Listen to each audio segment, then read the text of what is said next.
Buenas tardes, gracias a todos por venir. Estamos retomando las charlas de aprendizaje de máquina. Estuvimos parados como un año, dedicados a otros proyectos, pero pretendemos retomar fuerte ahora. Así que va a haber más charlas. Hay otra gente, parece que trajiste harto público. Y bueno, a través de los mails que mandamos el CMM. Bueno, Román es exalumno de la escuela, es ingeniero eléctrico. Hizo robótica en su pregrado y se fue al 2011 a doctorar a la Universidad de Sydney, donde ahora es postdoc en el CTDS, el Center for Translational Data Science, y hoy nos va a hablar de estas herramientas de modelos jerárquicos bayesianos con un poco de algo de data science. Gracias. Bueno, voy a hacer la charla en inglés porque la van a subir a YouTube, y lo ideal es que los colaboradores que están en distintas partes del mundo con los que trabajo también puedan ver la charla, y también en la Universidad de Sydney. Así que bueno, además que la presentación en sí está en inglés, así que para mí va a ser mucho más fácil ocupar los términos y todo. So, I'll start by describing what the talk's going to be about. Giving a brief overview about the Center for Translational Data Science. That's where I've been working for the past 2 years. It's a lot of fun really applying machine learning to real life problems, and this is exactly what we do at the center. I'll review a bit of the sort of like Bayesian techniques that we are using. We try to place probabilistic models and everything. So, you know, Bayesian regression, Bayesian linear regression, and Gaussian process. I'll give a brief overview of the theory around that and how we use them to model spatial temporal phenomena, and also how can we use the information from probabilistic models, from Gaussian processes, to make decisions, which is eventually what you want to do when you build models about things that happen. You want to make decisions and, you know, change the phenomena or the environment in some way. So what is the Center for Translational Data Science? We basically have 3 areas of data science that we focus on.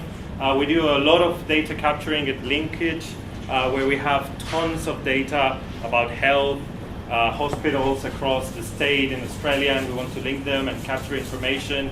We do a lot of modeling, probabilistic modeling, and designing algorithms and methods for achieving inference and understanding what's happening on the real world. And obviously there's a lot of optimization and decision making as well. Now, these 3 sort of like areas of research are sustained by 3 pillars. So the Center for Translational Data Science means that we want to apply these 3 areas of research, sort of like quantitative methodology, to areas of, you know, real world problems such as sustainable economy, health, or the human condition. I mostly work on this pillar right here. There's a lot of projects that I work on that are on criminology, trying to work with government to understand what is happening with society and how to make decisions that maximize the benefit of society. There's really a ton of problems in the health domain. Most of my colleagues actually work on understanding mental health, trying to predict schizophrenia, using computer vision and machine learning in general. So this is sort of like the big picture of what we do. And you know, I'm sure you all understand this, but I'll sort of like quickly summarize what is the methodology that we apply when we are facing a real problem. We first meet with experts from the area, particular area that we're looking for. So if we are trying to predict cancer, of course I'm not a PhD on cancer. I don't understand anything about cancer or criminology for that fact. But then we talk with experts and we find what are the research questions that they want asked, that they have questions about that they want to understand. So once we have the question, you know, how can we predict cancer? How can we predict when someone's going to commit a crime or not? Or, you know, what is the concentration of certain mineral underneath the earth? Then we try to find out what data could we use to answer these questions, right? So we design surveys or collect pre-existing data sets, use data fusion and everything. Then we conduct a quick exploratory analysis. In the center, the good thing is that there's a lot of engineers that are hired by university. So researchers ourselves don't have to necessarily do all the work, but there's a lot of engineering support. So immediately, you know, we get an engineer to do exploratory analysis with the data to see if there's any big trends or any patterns that are immediately distinguishable. And then we do a bit of statistical modeling, right? So place some model, probabilistic model, not deterministic, around the data to see if we can model, understand, and extract patterns from it. And then we do inference, which means we tune that particular model. That's the sort of like the machine learning part of things, where we tune that specific model for that model for the problem. Once we do inference, we can predict and evaluate how the model is behaving against real-world data. And sometimes, well, actually, most of the times, we reiterate and see, oh, the model is not behaving as we expected. Then we go back and see if we can change the statistical model, or if we can change this type of algorithm that we're using to understand the data. And in the end, we want to have impact. That's one of the key things of the center, is apply or everything that we've derived on the statistical modeling and inference to either create a dashboard for a clinician on a hospital, or an app for police to be able to patrol in a more efficient way. Those are the kind of things that we want to have an end result and not just publish a paper with the methodology. So some examples of the projects that we work on, sort of like aged care, quality indicators, breast cancer, indigenous health services, people that are not employed in education, criminology, modeling metabolism. So a lot of really cool, interesting stuff. You can go to the webpage of the center and have a look at the list of some of the projects that we work on. I also like to start acknowledging my collaborators. So Fabio and Sally are the co-directors of the center. And these are some of the engineers that have worked on the projects that I'll be presenting today. And I've got quite a bit of students, masters and PhD students as well, that have helped with this work. So that's sort of like the introduction. And I'll switch into a bit more theoretical. I promise I will not go very deep into maths, but I mean, that's what we're here for anyway. So just quickly define a regression problem, right? We want to understand a continuous function that we really only have data from, right? So we have a set of training data in a d-dimensional space. And the idea is that you want to be able to predict, you want to understand, right, the behavior of this function. And there's two ways of doing it. You can be deterministic. You can assume that there's a particular function, in this case y of x, that for every value of t, you can guess what the value of that function is. Or you can be probabilistic, which is finding a probability distribution over the space of functions that represents what your prediction of a particular value is. So an example of curve fitting, this is, I know, very simple stuff, but I'll need to still cover it to introduce properly. So let's say we have a function, in this case a sinusoid, okay, and we have some data sampled from it, which are these blue points, right? And we only have the data, which is pairs of xn and tn, these blue dots here. And we want to be able to recover the original signal in any space, right? In d-dimensional space. Obviously, this is only 1D for simplicity. Now, if we adopt a very simplistic way of looking at this problem, we can fit a polynomial of this form. So sort of like a deterministic function that for every value of x will spit out or give out a value of y, and there's a set of parameters w1. So in this case, we're using basis functions that are polynomial, and the degree of the polynomial is m in this case. So if we try to fit a polynomial function to some data, usually the first thing that comes to mind is to minimize, in this case, or quantify the sum of squared errors. So how far away is these functions for my entire data? And the errors are all these bars that we eventually want to minimize them. So what you do is you have an expression for the error in terms of the weights. In this case, the weights are the parameters of the model, and you want to find the best fit, which is the best curve that fits this data. Now there's several problems with it. So some of the problems that you can see is if you use a very simple model, you don't really capture what the original function is about, or if you use a very complex model, you can end up overfitting. So there's different ways of solving each one of these problems, and I really encourage you to read a bit about regression in general and how to overcome these problems. Now we found that the best way to be able to cope with non-deterministic systems is to use probabilistic models, right? So the first step is consider what happens if our observations are not deterministic per se, but we assume that they come from the realization of a system that contains some noise. In this case, we're assuming that the noise is Gaussian for simplicity, but you could have pretty much any sort of like distribution of the noise. So now these t's are a deterministic part and a stochastic one as well. So equivalently, instead of assuming that this is deterministic, we say that the probability of an outcome t of any function, depending on where you're evaluating the function, a set of weights and a noise, is a normal distribution, and we want to be able to understand this probability distribution. So giving some training data, usually what you do is you evaluate a likelihood function, which for this particular case with Gaussian noise and independently distributed data, we get, independently drawn samples, we get this likelihood, which is a product of each data point. So if we have 1,000 points from a function, we can quickly evaluate the likelihood of the data. Is everyone familiar with likelihood here? Yeah? Okay, yeah, pretty simple stuff, so maybe go a bit faster here, right?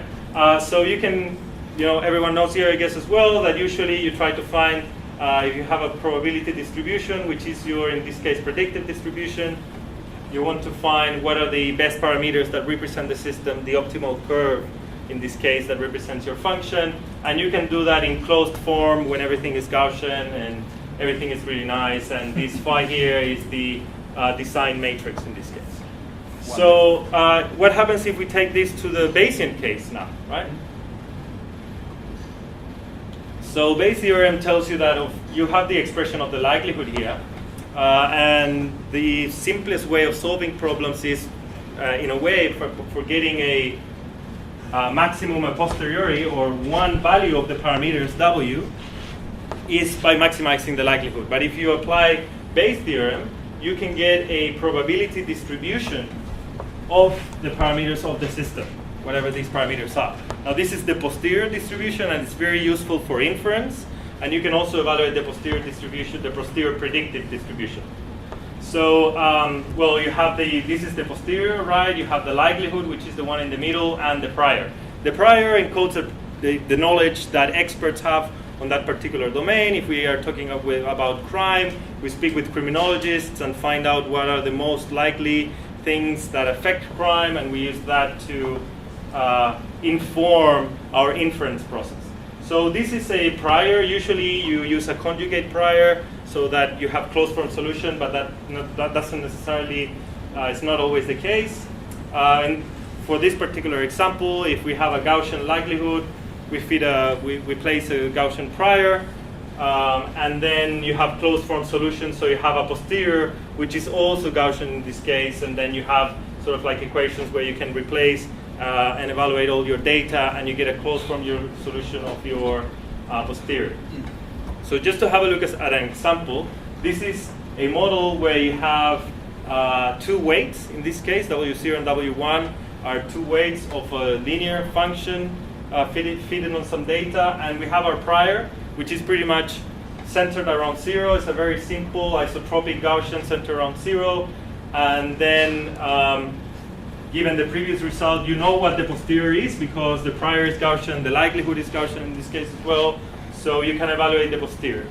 And just skip through that. So then, how does this posterior look like when you start adding data, right? Originally, when you haven't observed any data, you only have the prior, which is this Gaussian, so you don't know really which are the parameters that best represent this system of the data. Now when you start adding data, so you can see here on the data space we've added 1 point. Now the possible linear functions that can intercept this data starts reducing, and then you can evaluate your likelihood over the parameter space, and obviously your posterior as well, which is now sort of like it's the product of the prior with the likelihood, so you can see that some lines, some combinations of parameters are more likely than others. So in the end, if you add another data point, now you can see that if there's obviously some noise here from the data, you can see that some lines are more likely than others to give rise to this data on this particular model. So the posterior starts shrinking, and you can see that white cross is actually the true parameters that we're used to generate the data from. So in the end, when you have 100 data points and you do this over and over again, you get a sort of like posterior distribution which is close to the true generated data. Now this process is what I recommend everyone to do when you are playing with data. You generate data from a known model, and then you try to see if your algorithms to evaluate the posterior are converging or not. Okay, quickly go through the predictive distribution, which is, okay, we know what the parameters are. Now these parameters are inference. So for example, let's say if you're going to have cancer, depends on your age and your gender. W0 and W1 will tell you how important is gender or age on having cancer. So that's inference. One very important thing that people want to know is inference. What is causing something, right? Not necessarily causality, sorry, I maybe used the wrong word, but what is the relation between certain variables and an outcome? So that's inference, and the posterior distribution over the parameter space in a Bayesian context allows you to do that. Now you can also have predictions, which is I have an individual, I want to know if they'll be a criminal, or I want to know if they'll have cancer or not. Then you evaluate a predictive distribution, and this predictive distribution is nothing more than an integral over the entire parameter space, so over the whole space of possible models that represent the data. So then you evaluate the probability of a new data point given your entire data and the parameters that you've learned. Now this is again because everything is Gaussian, the predictive distribution is Gaussian as well and have a closed form solution, but depending on the problem this might not be the case. And I'll show you as well quickly how you can approximate this quantity here, which is the predictive distribution, if you don't have everything in a nice Gaussian setting. Now, how does the predictive distribution look like, right? So remember the example that we had before. We have a sinusoid, and we have a single data point. We have expected value of the posterior distribution, which is Gaussian, for every point here. So you can see that the distribution, in a sense here, the red line is the mean, and the shaded area is the uncertainty or the standard deviation of the posterior predictive distribution. And through space, you can see that around where you have data, the uncertainty shrinks. So you are more certain about what the outcome of that function is at that particular point. And if you keep adding data, you can see how you end up learning a proper representation of the model that generates that data, right? This is a very simple case, but in general, it works pretty well. So most of the work that we do uses a lot of spatially correlated data, or complex time series as well. And Gaussian processes have become a very useful tool for representing non-parametric systems. So you don't necessarily have to assume that you have a polynomial, but you have in a general form, a general representation of any function by making use of kernels. So what you do is you have all your data, which in this case example I have here, all the data points are these red crosses. And what you do is you sort of like choose a covariance function, which can be really complex. And the covariance function encodes how similar are different values of x at different points, how different the correlation between different locations. So this covariance function and the data allows you to predict what is the value of the function, just as we did before, right? Predictive distribution by maximizing the log marginal likelihood, for example, right? That's what most people do. So you can see this animation here that shows you that by changing one of the parameters of the kernel, you were able to sort of like find what the best representation of this function is. So you can see if you are at the maximum value of the parameter space, you end up representing the function in quite a nice way, and you are not overfitting as well. So I'll play that again. So you can see that this is totally underfitting. If you go through the maximum value of the likelihood, then you get a nice representation, and there you are sort of like overfitting and behaving really badly. So that is it, right? Sorry? That parameter, is the rate? Yeah, this parameter is the length scale for this particular kernel. I'll show you some different types of kernels that we've used for particular problems. But in this simple example, is a squared exponential. Yeah. So GPs put a bit of more equations up here, right? Again, you're assuming that you have a function that is corrupted by noise, and you want to find what is the posterior probability distribution of these y's, right? Predictions. So you say that f is represented by a Gaussian process with a particular mean and covariance function, And then in the end, the important equations are these ones here that show you what the predicted mean. So this f star is the value of f at unknown locations, f star. And in the end, you can evaluate this posterior distribution by evaluating the mean and the covariance for these test points. You were asking about the covariance functions that we're using. So these are some of the most popular covariance functions out there that you can see how the data at different input space locations correlate with each other. The whole idea of using a Gaussian process is that you have a lower dimensionality of parameters and you get a lot of complexity. So instead of using a fixed number of basis functions, you're using a kernel function which represents an infinite number of them. So that's a bit of the theory around Gaussian processes and Bayesian methods, and I'll show you a bit how do we apply this to general real-world problems. One of the big areas that I work on is understanding crime, right? So I'm going to describe how are we placing a semi-parametric model, so a mixture between the two things that I've just described, to be able to understand crime, why it is happening, and sort of like try to predict as well where it happens. So the main questions, I've been working a lot of with researchers around this area, and they want to understand what are the drivers of crime.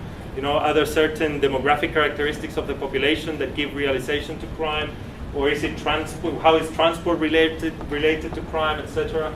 Is there a distribution that we can understand over space and time, and can we predict it as well? So a lot of people has worked on this in the past.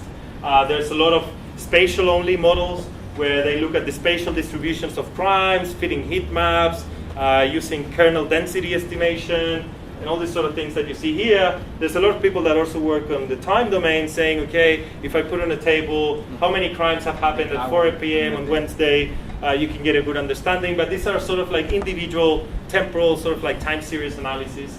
And there's a couple of companies in the US that have started to mix spatial, temporal, and other risk models. And we are actually trying to be here in the middle, same as HunchLab from Philadelphia is sort of like doing, but with Bayesian techniques. They're a bit different in the way they approach the problem. So we're trying to find correlations in space, time, and also different risk factors, demographic characteristics that could affect the realization of crime. So this particular regression problem has inputs as all the different locations, all the information around crimes that have happened in the past, right? So where, when, the number of victims, etc., and demographic characteristics of the population that live on particular areas, right? So this study was conducted in Australia, so we have information about marital status of people living there, occupation, how much rent they pay, how much is their wage. This allows us to understand what is the financial stress that people could be experiencing, and then we want to understand how these two things can help us predict crime and also do inference, right? What are the things that are causing crime? So the methodology for this particular problem, we have a grid across, this is Sydney, New South Wales. If you zoom in, it's pretty cool actually. They have a very delimited zones where we have all the information about this particular area. By all the information in terms of demographics, I mean that we have, this is the crimes first. So for each one of these particular areas, right, I'm working with New South Wales Police, and they tell us for the last 20 years, all the different crime types that have happened in Australia, right? So they have all this database. They gave us those, I think it's over 10 million records. 10 million? Yeah, over 10 million records.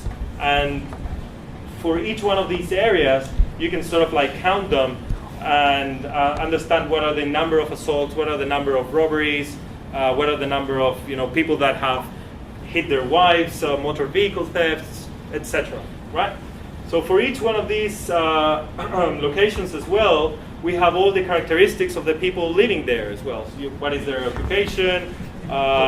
What is their marital status, age, etc., etc. So we, by speaking with domain experts, they sort of like recommend, some prior knowledge that we can include in the model, And basically what we want to do, what we did is we put together a huge database where there's 7 million rows, right? And we have all the coordinates of the crimes, demographics of the people living in the area, and actually the counts for each area. So once we have this big data, essentially we want to build a mathematical model that allows us to use U, which is in this case the geographical locations, X, which are the sort of like input space in terms of demographics, and Y is the counts of crime happening at each individual location. So for these is where we've put this particular model, which is a semi-parametric model. Why is it, we say semi-parametric? Because, well, you have your target variable, which in this case is the crime rate. I haven't explained that fully, but the crime rate is the number of crimes divided by the population living in an area. Higher crime rate means obviously it's a bit more dangerous than other places. So we want to understand this Y, and we sort of like propose that this Y is a function of X. Remember that X are the demographics. So it's a function of X. There's another function that looks at spatial correlation, and there's another source of noise in this case. So for the demographics, we've placed a simple linear regression on this. Why? Because we want to understand the relation between, let's say, employment and crime. And that will be via inference on this particular parameter here, which is the sort of like W space that you've seen before. Now I've just defined it as beta here. Now there's also a non-parametric component to the problem. So we place a Gaussian process prior on this H, which is sort of like the spatial component of the realization of crime. And there's also a source of noise which we assume to be Gaussian in this space. Now, if we use a squared exponential, I'll show you other covariance functions that we've used, but if you use a squared exponential, in the end what you have is a set of parameters that you want to learn. In this case, the length scale and signal variance. This can be very complex actually, especially if you're looking at space and time, but in the end you have a set of unknown hyperparameters. In this case, these are hyperparameters, and these are direct parameters of the system, of the model. We want to be able to learn what are the values of these parameters. You could obviously do maximum likelihood estimation, but we found that by being Bayesian, we can capture the uncertainty around each one of these parameters, right? If you get the derivation of the likelihood, just maximize, you get a value of beta, but we want to know the uncertainty. And in the results, you'll see why this is important, especially when you're dealing with real world data. That part depending on X, is it linear? It's just an example. In this case, yeah, it is linear, because we want to understand the linear relationship. But, well, and obviously because we did an exploratory analysis first, we actually realized that there were a lot of nonlinear dependencies. But if you do monotonic transformations like the log-log space, then you can recover a linear trend, right? So we generalize the linear model. Yeah, exactly. So it's a GLM really, where some of the x's have been transformed by a log transformation or other, right? So in the end, we want to learn the model. In this case, we're being fully Bayesian, so we want to understand the posterior distribution, right? So we have the data. We have this set of hyperparameters and parameters of the model that we want to learn, the betas, the noise, and the hyperparameters of the GB that looks at spatial correlations. And I guess you're all familiar with Bayes' theorem, right? So we want to understand the posterior distribution of these parameters to make inference. And in this case, we did Markov chain Monte Carlo. Now, we're also exploring, there's a couple of students also solving these problems with variational Bayes. It's a bit faster, but the approximation, well, if you run this long enough in a supercomputer, you get very good approximations of the posteriors. We actually use variations of MCMC algorithms, but in this case, I'll quickly describe what Metropolis Hastings is, which is a way of sampling from the parameter space, right? So if you understand theta as a combination of all these parameters, right? So it's in this case, I think we had like 20 or maybe 30 dimensional problem. And with this algorithm, what you do is you try to sample from the space of models. each model is an instance, is a value, a combination of these parameters. Now, when you evaluate this algorithm, you are over and over and over again drawing and sampling different values of this theta from a proposal distribution Q, and you do this and repeat it over and over and over again, where you have an acceptance probability, right, which gives you stochasticity, and in the end, the sort of like distribution converges, the distribution of the sample converges to the true distribution that generates the data. Now, it's not converging to a specific value, right? No. It's not the same as maximizing the likelihood to get to a particular point, which is the solution, but we are converging in the probability space. So in the end, if you evaluate the distribution of values, the histogram of the distribution of the samples, then you're representing the posterior distribution of the data. And this is what we use for prediction. Right, so this is the expression of how MCMC is used for prediction, where we have all our samples, right? We are trying to marginalize out all the parameters of the model, and you're eventually integrating them out, and you have a set of discrete draws, samples given by the MCMC algorithm, and then you just weight them to evaluate what the prediction is, and also what the inference is for each individual parameter in the same way. Yeah. So in practice, do you code your own MCMC? Do you use any tools? We code our own MCMC. Yeah. How do you design the proposal?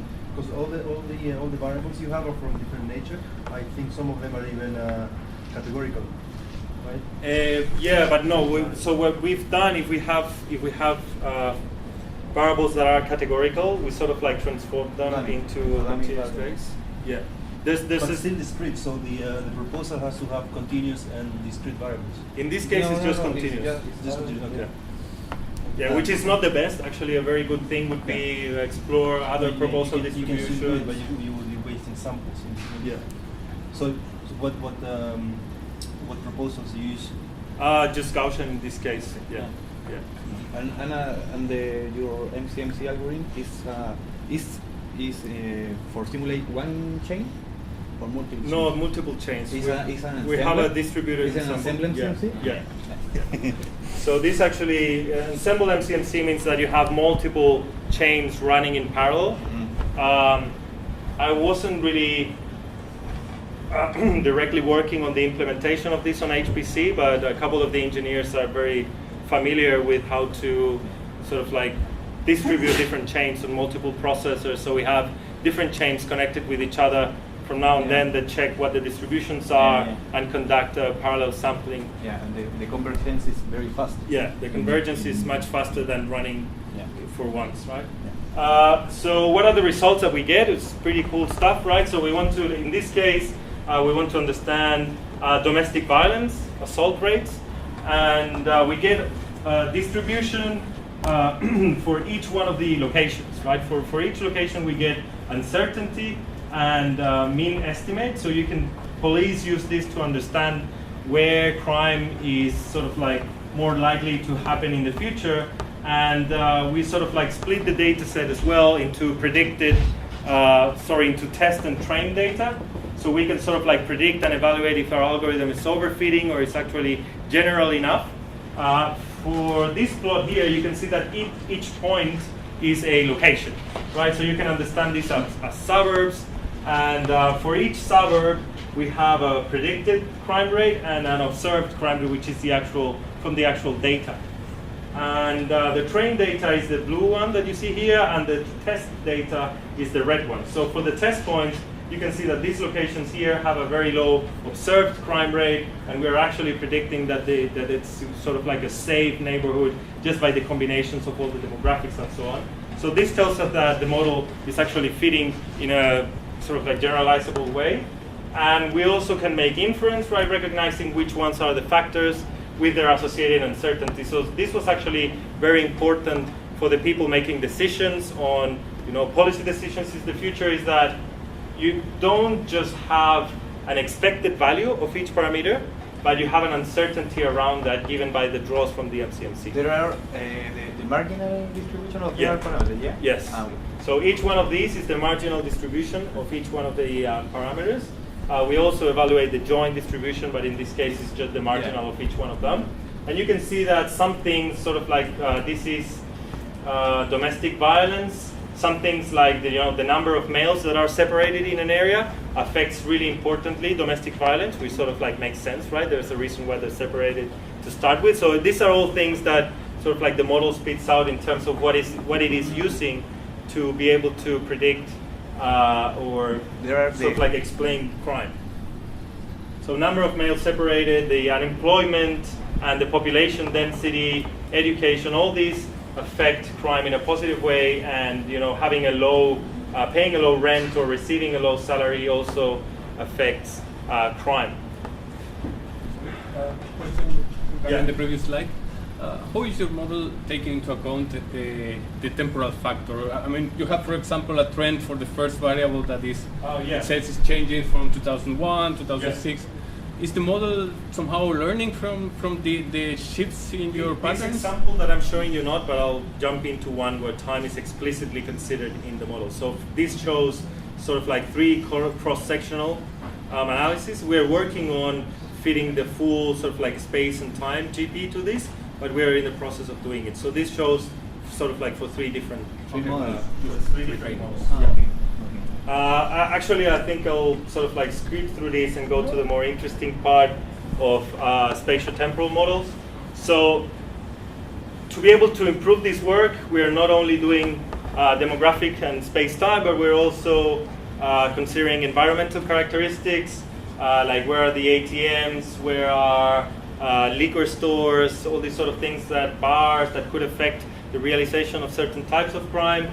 We're looking at transport information, talking with the Ministry of Transport to be able to include some of the transient population over different periods of time, including health data and other crime information, even policing levels, right? So how many policemen do you have in an area, right? Most of the people actually believe that if you put more police in an area, crime goes down. We've found that it's the other way around. You put more police and there's more crime, right? That's what the initial research suggests. So there's a very complex relation between the policing levels and the actual crime rate. So these are all things that we're trying to see how we can include them in the model and understand what is happening. There's a lot of other projects that I work with on this aspect, like looking at risk assessments of youth people, how body-worn cameras of police affect perceptions of crime, domestic violence reoffending, so who is going to reoffend or not, using Bayesian models as well. But I guess another interesting part is how can we model other environmental things that happen with the spatial temporal models, considering the temporal dependency explicitly. So for that, you can define sort of like spatial temporal GPs, where you have now this function f depends on space and time, and then your covariance function also depends on space and time, and pretty much you have a prediction for a particular location in space and time again, right? It's sort of like a very straightforward adaptation of normal GP, right? Most of the people actually just put a matrix together that has some columns with the space and others with the time in a big matrix.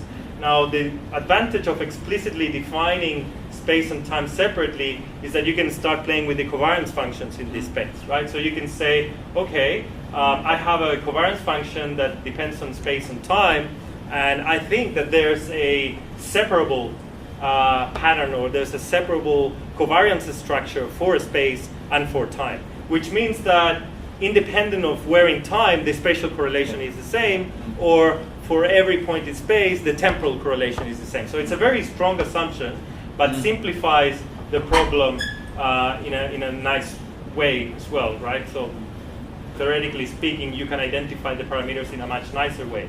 So you have your spatial parameters separate from your temporal ones. So it's easier to make inference in this space, right? So the only thing you have to do is pretty much change your covariance function to be this spatial temporal one, and then for example, in this expression here, you can see that all the spatial components and all the temporal components are separate from each other, right? They're not coupled. Now, you could also have a non-separable covariance function where space and time interact with each other. Well, there's a lot of papers that just work on deriving sort of like covariance functions that are non-separable or non-stationary, right? It's I don't want to spend more time talking about this, but definitely if you have time and you're interested in this, we can talk later. You can sort of like look for some papers that explore how spatial-temporal covariance functions are defined. Now, in our case, for an environmental monitoring problem that I'll show you, we combined a set of, a covariance function in space, in this case a Mattern covariance function, and in time, we knew that there was some periodicity of some kind on the phenomenon that we were monitoring, and we also had a sum or multiplication of other covariance functions. So you can sum them and multiply them in whatever way you want. So we have this separable covariance function, which is a product and sum of different ones that sort of like tries to capture the patterns in the data. Now if we apply this to ozone, then we get this sort of behavior here where we have a model that fits in time and also in space. So we get a regression, right? This shows you the expected value of the ozone distribution across the US just from some data and training these kernels to learn the temporal and spatial correlation. So there's a student that is working on actually testing these methods over the crime data that I showed you before. Another sort of like types of projects where we use Bayesian methodologies for understanding human behavior. So we are looking at, for example, disengaged youth, which are people that are very young and are not working, not participating in any education, school or university, and they're not engaged in training. So there's people that don't do anything for their lives, and we obviously as a society want to understand what is causing that and reduce it, right? So we are doing a lot of work with these people on the need category, so not in education, employment, or training. And the same way that we had some data for the crimes here, we have some data about each one of these individuals as well. So age, if they consume alcohol or not, if they're an immigrant, if they have experienced physical abuse in the past, etc., etc., etc. So we have all these, there's actually more of these. There's like 100 different covariates that we had, and what we did was talk with experts and assign prior distributions on these points, right, on these covariates, so that then we can say, these are the things that usually are more important to be not engaged in education or training, and then we also did MCMC to find out sort of like what is the best distribution. So I'll skip to the results, and in the end you get a posterior distribution of each one of the factors. This is the expected value of this distribution, so you can see, for example, that depression, age, criminal history, etc., were factors that affected more in terms of predicting who is going to be disengaged and who is not, right? So what is this useful for? You can obviously have an individual that approaches a clinician seeking for help, and then you can sort of like recommend to treat different of these factors that could sort of like maximize the chances that that person doesn't end up in this unwanted state. Now, another interesting thing is that we did variable selection. So we didn't know a priori, we had some knowledge of clinicians a priori, but we were not sure that these were the best representations. So we had the MCMC chain that we described before, but on every iteration, we had a selection of variables. So on one iteration, we were using all the variables, right? So you can see this is the number of iterations. So we are using a subset of them, depending on the prior knowledge, and the MCMC was removing some variables, adding others, and testing sort of like which is the best model that represents data. And for that, you can see that you end up understanding which ones of these variables appear more often in the model, so you can get a distribution amongst the probability of each one of these variables being important to understand the outcome. Bayesian variable selection is a big topic, and the sort of posteriors that we get around each one of these variables inform the decision makers on what things they have to focus on to treat problems. Now, for the last 10 minutes, I'll talk about decision making under uncertainty. So once you have all these cool models about how pollution behaves or how criminal activities, right, the density or your predictive distributions, how you make decisions. How you say, for example, if you have a policeman, how do you tell them, your best chances to catch a criminal is to go to this corner at this time because you're maximizing your probability of a crime happening, right? The posterior predictive in this case. So I'll describe what Bayesian optimization is. It can be used for a lot of different things, and I'll explain how it's related to decision making. But pretty much any optimization problem you have for a generic function. So evaluating unknown functions, obviously, that are noisy, right? So each value that you draw from this unknown function is corrupted by noise, and you obviously don't know what the noise is. It's a very costly to evaluate function. So let's say that you cannot really do gradient descent because you don't even have the gradient, right? It doesn't have a computable gradient. You don't know the expression of it at all. So you pretty much only have noisy and costly evaluations from a function. In this case in the case of police, for example, is where should police go, right? That is the decision of where you are sampling this function. So the key idea is that you think about the next location you want to sample the function, depending on an acquisition function that helps you guide the search of the optimal value. In this case of Bayesian optimization, you have a stochastic model of the function, and I'll show you how that works with a Gaussian process. So the Bayesian optimization algorithm, as you see here, it's not very complex actually. It's simplified here, but there's one main loop. And for each iteration, what you do is you first have an unknown function, right? Like the ones that I showed you before in 1D or whatever dimensionality. In this case, the objective function that we're trying to maximize is this dotted line. And we have some samples from it, these observations, and we feed a model to it, a Gaussian process model. You can see that the mean value of the GP is the black line, the continuous line, and the shaded area represents the uncertainty around this function f. So for each iteration, what you do is you evaluate an acquisition function. This acquisition function depends on the uncertainty and depends on the expected value of your estimation. So in the end, here, higher values of the acquisition functions reflects that you should sample around the higher values of the acquisition function. So on every iteration, pretty much what you do is you have your model, the GP model of the function. You find the maximum value of the acquisition function. So there's you can see that there's a maximization problem within an optimization problem. Most of the people ask you like, but that doesn't really make much sense. Why are you doing that? Well, maximizing the acquisition function is trivial because you have closed form solution for it, right? It's not costly to evaluate and it's not noisy. So you can maximize that problem really quickly and then come back and find what is the location. So the acquisition function here is h, and we're finding which is the location that I want to sample this function from. And then you get a new observation at that location, as you see here. So you reduce your uncertainty around that point. You go back and reevaluate the acquisition function, which, since you already evaluated at this area, sort of like decreases its sort of like willingness to sample around that area, and then it tells you to sample here.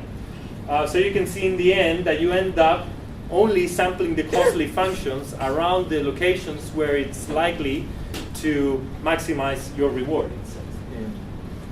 So Bayesian optimization, well, these are some of the acquisition functions that are around there. There's a ton of them. The most popular ones are the probability of improvement, where you're trying to maximize the cumulative PDF around the entire search space. So in this case, you have your GP model, and for this particular X class, where we're evaluating the probability of improvement, this is evaluating for X3 actually, you evaluate the cumulative PDF of the posterior at that location, and that is what the acquisition function is sort of like representing and maximizing. So if you evaluate a point that has higher area under the curve, you have higher chances of finding where the optimal value is. There's other ones like the expected improvement, which not only quantifies the probability of improvement, but also looks at how much the improvement will be, or the upper confidence bound. Sorry? Yeah. The hyperparameters of the GB are fixed? You learn them. So what we usually do is we start getting incrementally data from the phenomenon and we learn them. And there's different people working on sort of like continuously learning these parameters as well. Yeah. So you can get a lot of data, learn the hyperparameters, and then continue to optimize the function using that data that you've gathered, or you can continuously have a separate process to sort of like learn. That is there. Yeah.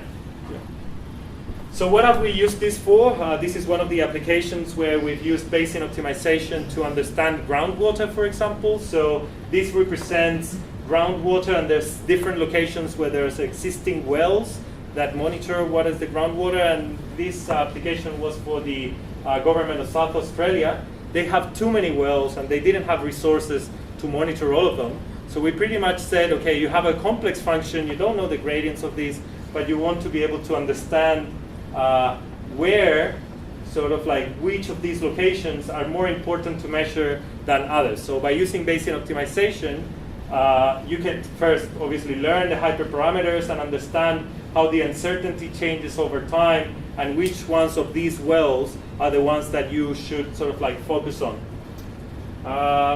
We also use this for robotics. In this case, the decisions are sort of like where to sample a risk map, right? So you can see in this case there's two techniques where the sort of like robot is making decisions, right? On the left is just reducing the overall uncertainty of the function, and on the right is using Bayesian optimization. So it only samples in locations which might be riskier than others, right? So around the areas where there's obstacles, here and there, sort of like the robot only visits them a couple of times and it already understands its posterior distribution around these locations is not the best, so it ends up sampling there. This other example shows how you can use Bayesian optimization on a drone to monitor the environment. So the top one is upper confidence bound, a particular acquisition function. And we have a robot that you can see moves around. It's monitoring pollution, analyzing spatial and temporal correlations. And first it explores the entire function. So the acquisition function originally tells it, explore, but then it starts focusing on locations where the mean of pollution is higher, which is what sort of like we encoded in the acquisition function so that the robot gets a better understanding of pollution where it's actually pollution is a problem. So it first explores and then it starts focusing on where the mean is higher, whereas if you see the entropy one, it just sort of like explores. It's sort of like a maximum coverage sort of approach, or we also do much better than just random decisions. Okay, this is a work that I did by the end of my PhD, which is not just looking at one set of decisions. We're looking at trying to apply this for sequential decision making, right? What happens when you look in the future in sort of like a Markov decision process and you decide what is the best decision that I can make now depending on all the possible outcomes that I can experience of a particular function. So I'll just quickly script through this, but in the end, you want to evaluate your expected reward over a set of decisions in the future, and you sort of like the acquisition function now translates into an integral for all the possible outcomes, all these f2 until fn. So you're looking at n decisions in the future and maximizing your reward across all of them, marginalizing out all possible outcomes and all possible locations. We express this as a POMDP, and just to quickly summarize, I'll skip through this. The results that we get are sort of like we have a moving target, in this case, a pollution, a cloud of pollution that is moving around, or crime that is changing, is swifting over time, and you want to be able to monitor in such a way that you're maximizing your reward. If you're only short-sighted, if you run the algorithm with only one decision in the future, so sort of like asking, where is crime? Oh, I'll go here, right? I evaluate here, and then I think again, oh, where should crime be higher? And then you evaluate here. You're sort of like never really understanding the full problem. But then if you take sequence of decisions and you maximize the acquisition function over sequence of decisions, then you get a much quicker and better understanding of what the actual function is. So in this case, this shows the path of a robot, sort of like trying to understand what is happening with this peak of pollution, and in the end, sort of like if you use deeper decision-making algorithm, you get a much better understanding. So what are we using these algorithms for? What are the current research of Bayesian optimization that I'm exploring for real problems is, as I told you, resource allocation for police. So the same way you have a robot, a drone that is monitoring pollution, we can have these algorithms applied to particular patrols that need to move in different locations and can decide to reduce the uncertainty and maximize the chances of finding crime. We are using this as well to find a sequence of decisions for paroles, right? So deciding if someone could go free on parole or not. You evaluate the overall risk associated to it, and also investments of government in security, in family support, and so on. So that's the talk for today. Thanks for your attention.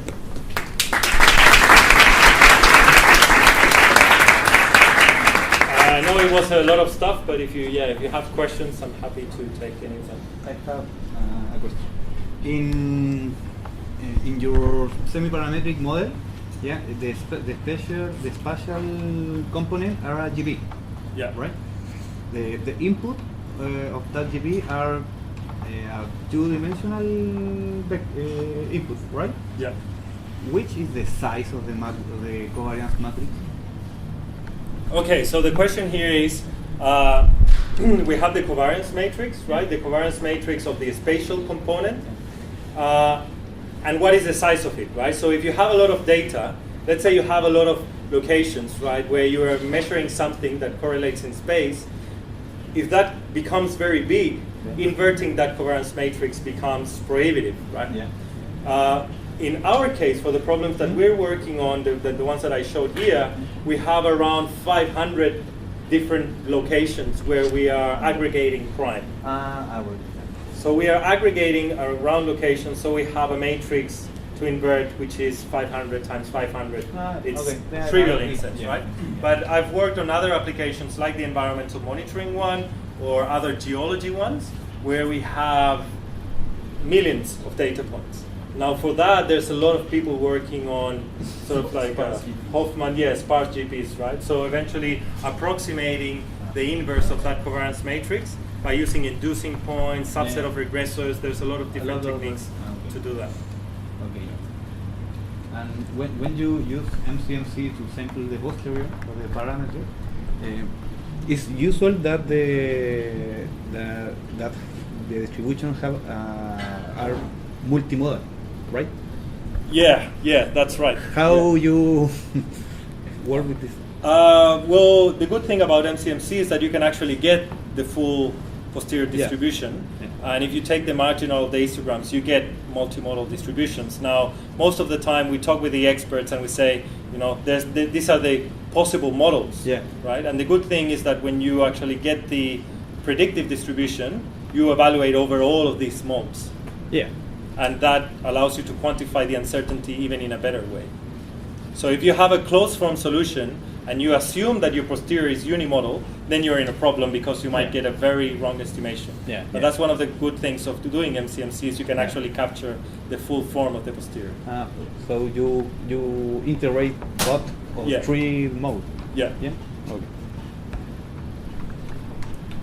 Any other questions?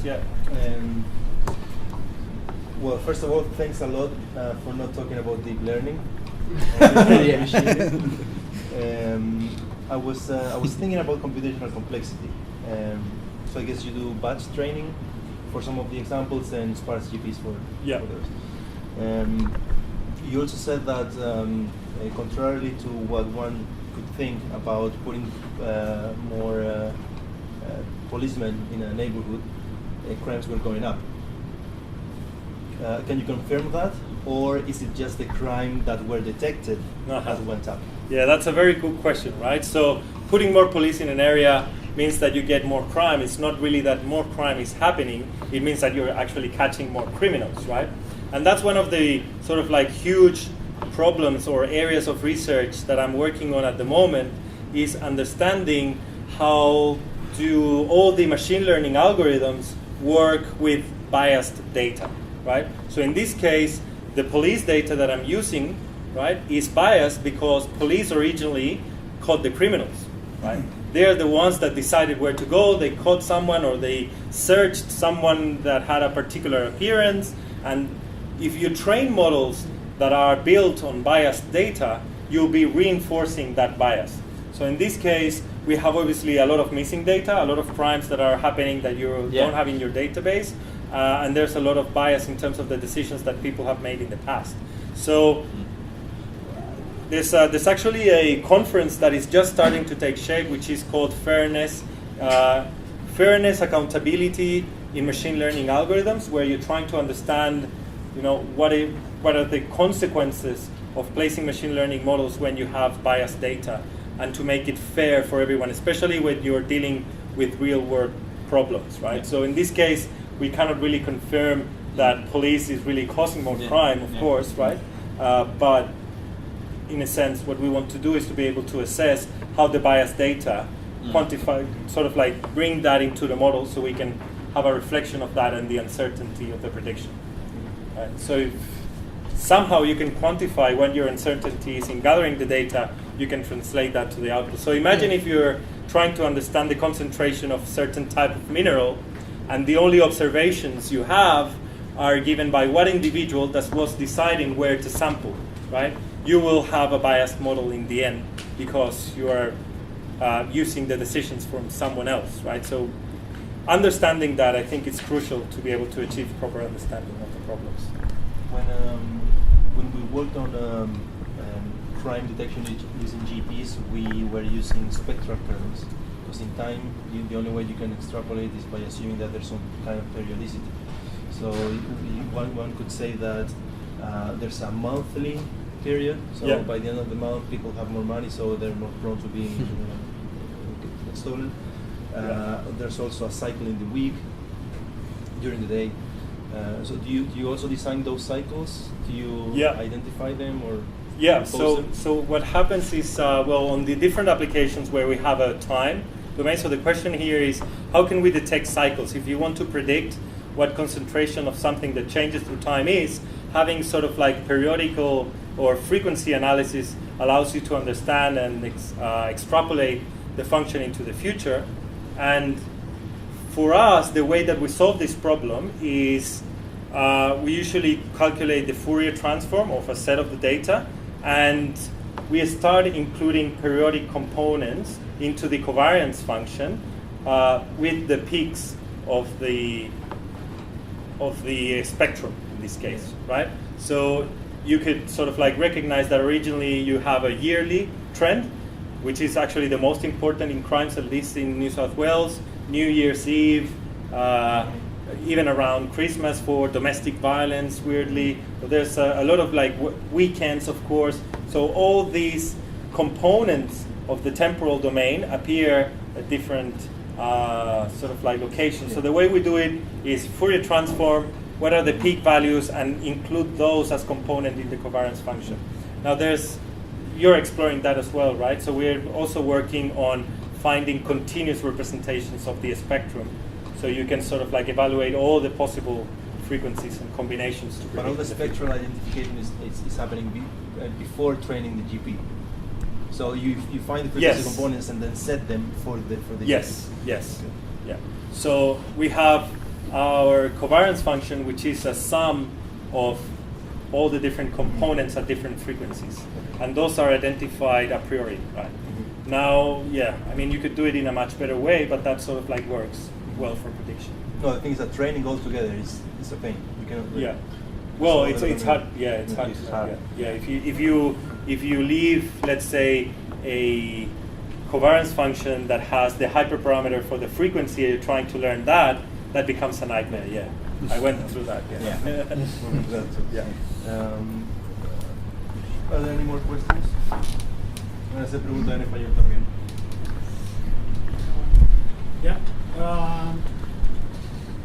you present your results to decision makers, or if you want to advise on policy decisions,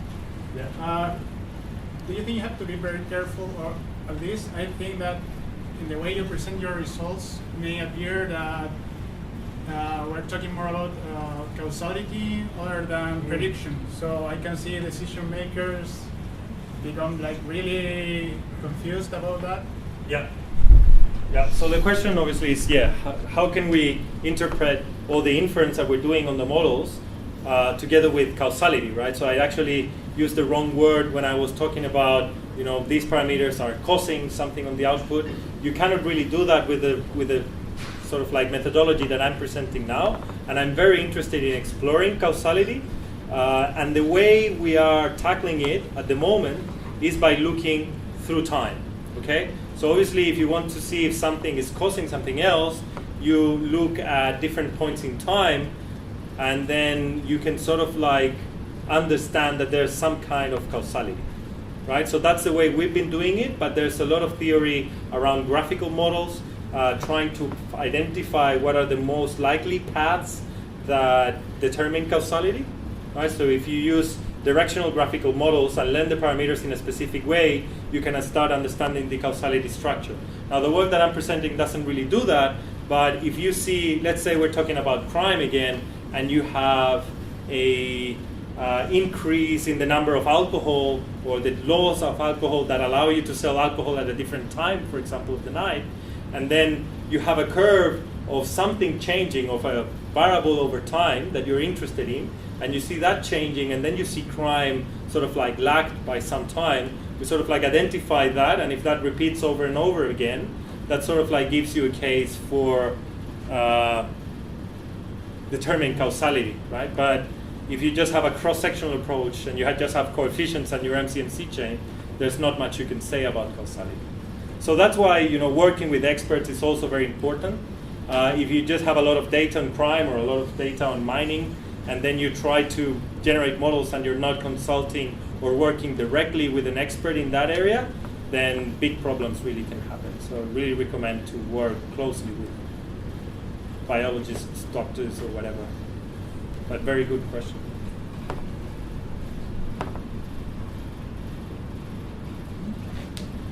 I'm going to ask something else. Just you talked about separability when designing the kernel. Yeah. And I think you showed a kernel that separates through factorizing. Yeah. But then you showed something that it was a sum of terms. Or maybe So what do you use in practice, and why would you use a sum instead of a multiplication?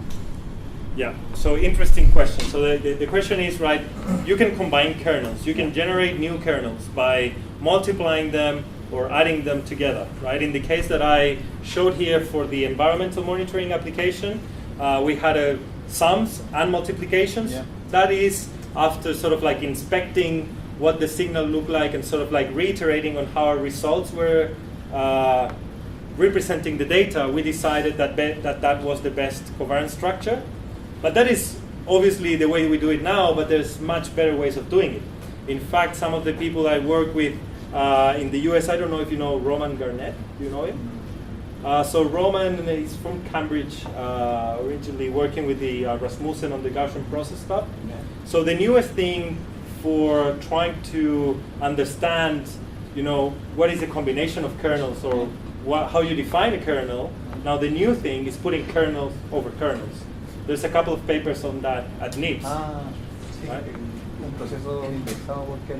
Yeah, so you have like a hierarchical process where you have a kernel over covariance functions, right? So then you sort of like optimize the parameters of that kernel, which in turn tells you what kernels are more likely than others, and then you evaluate the uncertainty around that. So you can have uncertainty around the kernels as well, which is, I think, related to what you were asking. Yes.